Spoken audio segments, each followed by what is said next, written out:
going on right now. Freddie Freeman made his debut, went 0 for 1, did walk once. For the Phillies, Hazley, he'd been hurt some. He's back in the lineup. Goes 1 for 2. Kingery 0 for 2. Nick Williams 0 for 3. Gosselin 0 for 3. Baum, the rookie, 0 for 2, but he's still hitting .467 on the spring. Eflin started yesterday for the Phillies, not so good. 1 2/3, 4 hits, 3 earned runs, 3 walks. His ERA now 7.36 on the spring. So that's a look at the box scores from yesterday. So let's talk about what I read in the New York Post. I've been holding back. The Yankee rotation, injury. You got Severino out for the year. You got Paxton out for who knows how long.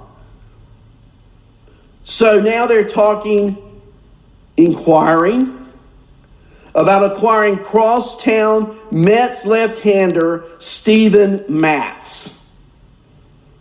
Matz is 28 years old, a 4.05 ERA. He can become a free agent after 2021.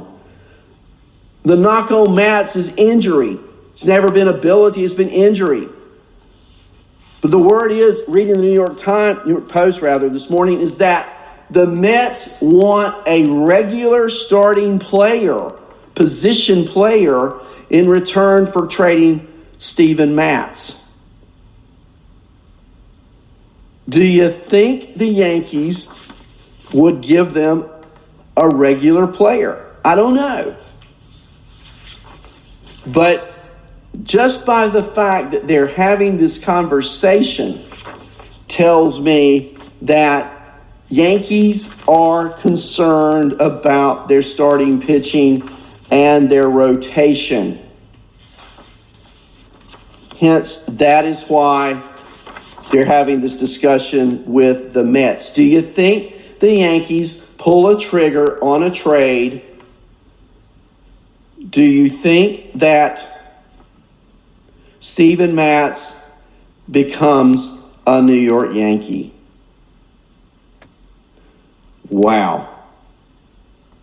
Talking about Newcomb a moment ago, the Braves may have to make a decision soon on what they're going to do with the rotation spot that appears to be vacated at the beginning of the year by the injury to Cole Hamels. And, of course, I think Newcomb is a logical choice. But I tell you who makes the argument interesting. King Felix. I mean, he's really pitched well, the 36-year-old. Now, he's not the Cy Young winner that he used to be, but in his first 2 starts this spring, King Felix has recorded 6 strikeouts, only 1 earned run over 4 2/3 innings. So, if the Braves were to put Hernandez in the rotation, they're going to be looking for innings and effectiveness. Now, Newcomb, I like Newcomb a lot. I told you he pitched very effectively yesterday. But the Braves only have Will Smith as their only left-handed reliever. So wouldn't it make sense for the Braves to want another lefty in the bullpen? Especially with now the new 3 minimum batter rule. Because you can see starting pitchers fall into that long relief role as the season progresses. So that's an option. They're stretching him out. He pitched 3 innings yesterday. I don't know how long Hamels is going to be out. But the problem with Newcomb has been control. They have another option, Kyle Wright, who has retired 15 of the 17 batters through 2 Grapefruit League appearances so far. 7 strikeouts over 5 scoreless innings. And Kyle Wright's been the buzz for a couple of years now.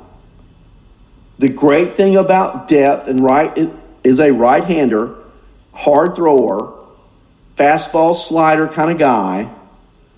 The Braves have the depth. And I haven't even talked about Touki Toussaint because I just love that name, Touki Toussaint. He struggled last year. He's 23.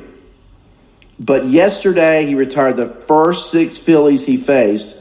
But then then he's like the girl with the curl, right? Then he issues 3 consecutive walks to begin the 3rd inning. All right.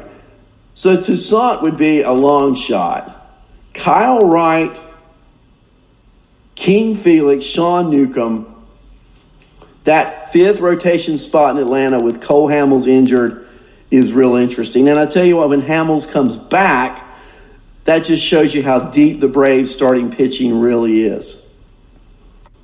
And the reason I'm talking about this is because Braves management, Brian Snitker, said yesterday that Cole Hamels has not resumed throwing yet, and that the doctor who evaluated him said he's progressing well, but there's no set timetable for his return, and he will begin the year on the injured list.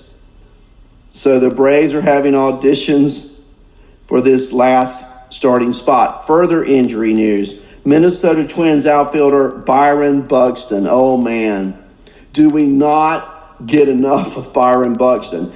Shoulder problem. Is still recovering from off-season surgery on his labrum. He won't be in the lineup anytime soon. Maybe by the end of the week. When I say anytime soon, next day or two. Maybe by the end of the week. The 26-year-old Buxton, remember this, guys. Buxton is 26, but he hasn't played 100 games since 2017. And that year, he almost had a 2020 year. Is he worth drafting at his ADP, where I'm looking this morning at 207? I think he is there. I think he's worth that risk at 207. But he's not worth the risk a lot higher than that. Should be back, hopefully, by the weekend. Let's keep our eye on Byron Buxton. Another player, a lot of publicity, Nick Senzel. Another shoulder injury. Now, he's really close to making his spring debut. He had right shoulder surgery in September. How many of you guys love Senzel? I just love this kid. So the thought is, I'm reading this morning, Cincinnati management is that he will be in the lineup Thursday against the Brewers. That should give him plenty of time to be ready for opening day. Remember, opening day is March 26th. That's 3 weeks away. Wow.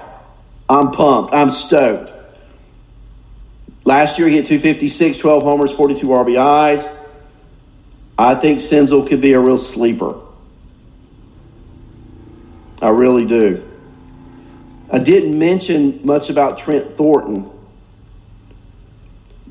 Toronto Blue Jay. The Blue Jays could surprise you guys.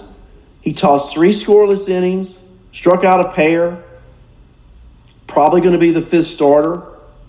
Stats last year, not impressive. But you know how pitchers can sometimes find it? What if he does? I mean, Toronto's pitching, and they're going to call it that rookie at some point. It could surprise you. I've said yesterday, I think Toronto finishes 3rd in the East. I still do. Anthony Rendon, through his first 4 spring games, 4 for 6, a home run. He's in that lineup for a lot of reasons, but one thing, don't you just believe this year Mike Trout's numbers will be even better with Rendon in the lineup behind him. You can't pitch around Trout anymore, guys. American League, look out. Mike Trout is going to put up huge numbers in 2020.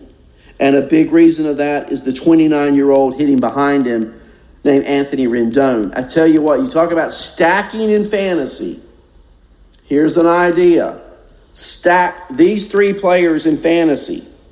Trout, Rendon, and Ohtani. Get those 3 guys on your team. I'm telling you, the Angels are going to score a bunch of runs this year. And those 3 guys are going to be the main reason why. And if you can, in a draft, get those 3 players on your team. And I'm not a big stacker. Rain outs, all that. But And of course, I live on the East Coast. West Coast games, lineups have to be set if you're in daily. But that's where you're going to play. They're going to play as long as they're healthy. Ohtani's going to DH. Trout's going to play outfield. And Rendon's going to play third. Write it down. It's going to happen on a daily basis. And if you can stack those three, you're going to put up some major, major numbers this year.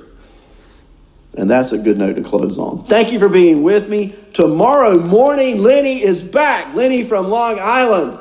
And I can't wait, Lenny, to hear about all of your adventures the last few days and the advice that you're going to give me. And Lenny and I were on the phone yesterday for a few minutes. I'm not going to steal any thunder.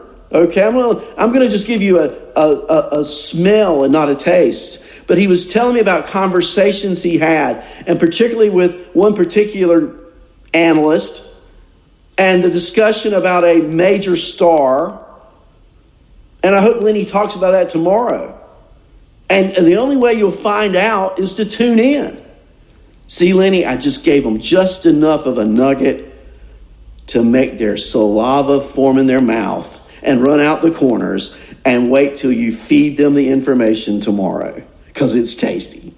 It's really tasty. Guys, have a great day. Kevin Hastings, tonight, Phil Chaplin. You got to be on board for that one. Chappie, are you ready? I know the answer.